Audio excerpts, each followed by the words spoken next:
Boss ಮಾಜಿ ಸ್ಪರ್ಧಿ ರಜತ್ ಮತ್ತೊಂದು ಎಡವಟ್ಟು ಮಾಡಿಕೊಂಡಿದ್ದಾರೆ. ರೀಲ್ಸ್ ಮಾಡೋ ಹುಚ್ಚಿಗೆ ಬಿದ್ದು ಬೆಂಕಿಯ ಸಂಕಷ್ಟ ಅನುಭವಿಸುತ್ತಿದ್ದಾರೆ. ಏನೋ ಹೇಳ್ತಾರಲ್ಲ, ಇರಲಾರದೆ ಇರುವ ಬಿಟ್ಕೊಂಡ್ರು ಅಂತ. ಇದಕ್ಕೆ ಇರಬೇಕು ನೋಡಿ. ಮಚ್ಚು ಹಿಡ್ಕೊಂಡು ಶೋ ಆಫ್ ಕೊಡೋದಕ್ಕೆ ಹೋಗಿ ಕಂಬಿ ಹಿಂದೆ ಸೇರಿದ್ರು. ನಿರ್ಬಂಧಿತ ಸ್ಥಳದಲ್ಲಿ ಫೋಟೋಶೂಟ್ ಮಾಡಿಸಿ ದೊಡ್ಡ ಸುದ್ದಿಯಾಗಿದ್ರು. ಆದ್ರೂ ಕೂಡ ಬಿಗ್ ಬಾಸ್ ನ ಮಾಜಿ ಸ್ಪರ್ಧಿ ರಜತ್ ಎಚ್ಚೆತ್ತುಕೊಳ್ತಿಲ್ಲ. ರೀಲ್ಸ್ ಹುಚ್ಚೋ ಅಥವಾ ಬೇಕು ಬೇಕಂತಲೇ ಮಾಡ್ತಿರೋ ಸ್ಟಂಟೋ ಒಂದು ಗೊತ್ತಿಲ್ಲ. ಆದ್ರೆ ಕಾನೂನು ಬಾಹಿರ ಕೆಲಸಕ್ಕೆ ಕೈ ಹಾಕಿ ಪದೇ ಪದೇ ಲಾಕ್ ಆಗ್ತಿದ್ದಾರೆ. ಈಗ ಮತ್ತೊಂದು ವಿಡಿಯೋ ಮಾಡಿ ಹಲ್ಚಲ್ ಎಬ್ಬಿಸಿದ್ದಾರೆ. ರಜತ್ ಬುಜ್ಜಿ ಬುಡಕ್ಕೆ ಬೆಂಕಿ ಇಟ್ಟ ಇನ್ಸ್ಟಾ ರೀಲ್ಸ್. ಪೆಟ್ರೋಲ್ ಜೊತೆಗೆ ಪಟಾಕಿ ಸ್ಫೋಟ, ಕಾನೂನಿನ ಸಂಕಷ್ಟ.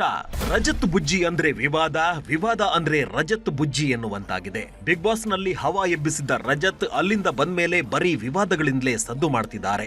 ರೀಲ್ಸ್ ಶೋಕಿಗೆ ಬಿದ್ದಿರೋ ರಜತ್ಗೆ ತಾನೇನು ಮಾಡ್ತಿದ್ದೀನಿ ಅನ್ನೋದರ ಅರಿವಿದ್ಯೋ ಇಲ್ವೋ ಒಂದು ಗೊತ್ತಾಗ್ತಿಲ್ಲ. ಮನಸ್ಸಿಗೆ ಬಂದಂತೆ ಪದೇ ಪದೇ ಕಾನೂನು ಉಲ್ಲಂಘನೆ ಮಾಡ್ತಾನೆ ಇದ್ದಾರೆ. ಕೆಲ ತಿಂಗಳ ಹಿಂದೆ ವಿನಯ್ ಜೊತೆ ಸೇರಿ ಮಚ್ಚು ಹಿಡಿದು ರೀಲ್ಸ್ ಮಾಡಿದ್ರು. ಇದು ದೊಡ್ಡ ಸುದ್ದಿಯಾಗಿತ್ತು. ಹೀಗಾಗಿ ಕೇಸ್ ದಾಖಲಿಸಿಕೊಂಡಿದ್ದ ಬಸವೇಶ್ವರ ನಗರ ಪೊಲೀಸರು ಸರಿಯಾಗಿ ಬಿಸಿ ಮುಟ್ಟಿಸಿದ್ರು. ಈ ಘಟನೆ ಮಾಸುವ ಮುನ್ನವೇ ಮತ್ತೊಂದು ಮಹಾ ಎಡವಟ್ಟು ಮಾಡಿದ್ದಾರೆ. ಪೆಟ್ರೋಲ್ ಅನ್ನ ಪ್ಲಾಸ್ಟಿಕ್ ಕವರ್ ನಲ್ಲಿ ತುಂಬಿ ಅದರ ಮೇಲೆ ಪಟಾಕಿ ಇಟ್ಟು ಸ್ಫೋಟ ಮಾಡಿದ್ರು. ಪಟಾಕಿ ಸಿಡಿಯುತ್ತಿದ್ದಂತೆ ಪೆಟ್ರೋಲ್ ನ ಜ್ವಾಲೆ ಬಾಂಬ್ ಸಿಡಿದಂತೆ ಸಿಡಿದಿತ್ತು. ಇದರ ಮುಂದೆ ಬೈಕ್ ನಲ್ಲಿ ಕೂತಿದ್ದ ರಜತ್ ಭರ್ಜರಿ ಫೋಟೋಶೂಟ್ ಮಾಡಿಸಿದ್ರು. ಇದೆಲ್ಲವೂ ಕೂಡ ಸಾರ್ವಜನಿಕ ರಸ್ತೆಯಲ್ಲೇ. ಹೀಗಾಗಿ ಕಾನೂನಿನ ಸಂಕಷ್ಟ ಎದುರಾಗಿದೆ. ಈ ವಿಡಿಯೋದ ಮೇಲೆ ಕಣ್ಣಿಟ್ಟಿರೋ Bengaluru social media monitoring wing ಪೊಲೀಸರು ಪರಿಶೀಲನೆ ನಡೆಸುತ್ತಿದ್ದಾರೆ. ವಿಡಿಯೋವನ್ನ ಶೂಟ್ ಮಾಡಿದ್ದಲ್ಲಿ ಯಾವಾಗ ಚಿತ್ರೀಕರಿಸಿದ್ದು, ಚಿತ್ರೀಕರಣಕ್ಕೆ ಅನುಮತಿ ಪಡೆದಿದ್ದಾರಾ ಅನ್ನೋದನ್ನ ಪರಿಶೀಲಿಸುತ್ತಿದ್ದಾರೆ. ಯಾವಾಗ ಇದು ದೊಡ್ಡದಾಯ್ತೋ ರಜತ್ ಸ್ಪಷ್ಟನೆ ವಿಡಿಯೋ ಹರಿಬಿಟ್ಟಿದ್ದಾರೆ. ಸೊ ಯಾವುದೇ ಕಾರಣಕ್ಕೂ ಯಾರಿಗೂ ಒಂದು ಹರ್ಟ್ ಮಾಡೋದಾಗ್ಲಿ, ಇಲ್ಲ ಬೇರೆಯವ್ರಿಗೆ ತೊಂದರೆ ಕೊಡೋದಾಗ್ಲಿ, ಇಲ್ಲ ಬೇರೆಯವ್ರಿಗೆ ಹಾನಿ ಮಾಡುವಂಥ ಒಂದು ವಿಡಿಯೋ ಅಲ್ಲ. It was just a promotional video. ಆಮೇಲೆ ಮೀ ಬೀಯಿಂಗ್ ಅನ್ ಆರ್ಟಿಸ್ಟ್ ಯಾವ ಥರ ಮಾಡಬೇಕಾಗಿತ್ತು ಅಂತ ಹೇಳ್ಕೊಟ್ರು ಆ ಥರ ಮಾಡಿದ್ದೀನಿ ಹೊರತು ಬೇರೆಯವ್ರಿಗೆ ಹರ್ಟ್ ಮಾಡಬೇಕು ಅನ್ನೋದು ಯಾವ ಇಂಟೆನ್ಷನ್ಸು ಇಲ್ಲ. ಆಮೇಲೆ ಇದರ ಒಂದು ಪ್ರಮೋಷನಲ್ ವಿಡಿಯೋ ಹಾಕಬಾರ್ದು ಅನ್ನೋದು ನನಗೆ ಗೊತ್ತಿಲ್ಲ. ಆಮೇಲೆ ಹಾಕಿರೋದು ನನಗೆ ಗೊತ್ತಿಲ್ಲ. ಗೊತ್ತಾಗಿದ್ದ ತಕ್ಷಣ ನಮ್ಮ ಟೀಮ್ ಹತ್ರ ಮಾತಾಡಿ ಆ ವಿಡಿಯೋನ ಡಿಲೀಟ್ ಮಾಡಿಸಿದ್ವಿ. ಪೆಟ್ರೋಲ್ ಅನ್ನ ಕವರ್ ನಲ್ಲಿ ತುಂಬಿಸಿ ಮುಂಜಾಗ್ರತೆ ಕ್ರಮ ಇಲ್ಲದೆ ಸ್ಫೋಟಿಸುವುದು ಕಾನೂನು ಬಾಹಿರ. ಈ ಸಂಬಂಧ ಪೊಲೀಸರು ದೂರು ದಾಖಲಿಸಲು ಅವಕಾಶವಿದೆ. ಇದೇ ಕಾರಣಕ್ಕೆ ಯಾವ ಪೊಲೀಸ್ ಠಾಣೆ ವ್ಯಾಪ್ತಿಯಲ್ಲಿ ಘಟನೆ ನಡೆದಿದೆ ಅನ್ನೋದರ ಹಿಂದೆ ಬಿದ್ದಿದ್ದಾರೆ.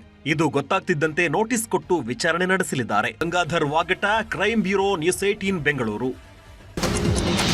ನಿರ್ಬಂಧಿತ ಅರಣ್ಯ ಪ್ರದೇಶದಲ್ಲಿ ಪೊಲೀಸ್ ಇನ್ಸ್ಪೆಕ್ಟರ್ ಬಿಂದಾಸ್ ಸವಾರಿ. ಖಾಸಗಿ ಜೀಪ್ನಲ್ಲಿ ಬಂಡೀಪುರ ಅರಣ್ಯದಲ್ಲಿ ಫ್ಯಾಮಿಲಿಯೊಂದಿಗೆ ಸಫಾರಿ. ಫೋಟೋಗೆ ಪೋಸ್, ನೆಟ್ಟಿಗರ ಆಕ್ಷೇಪ.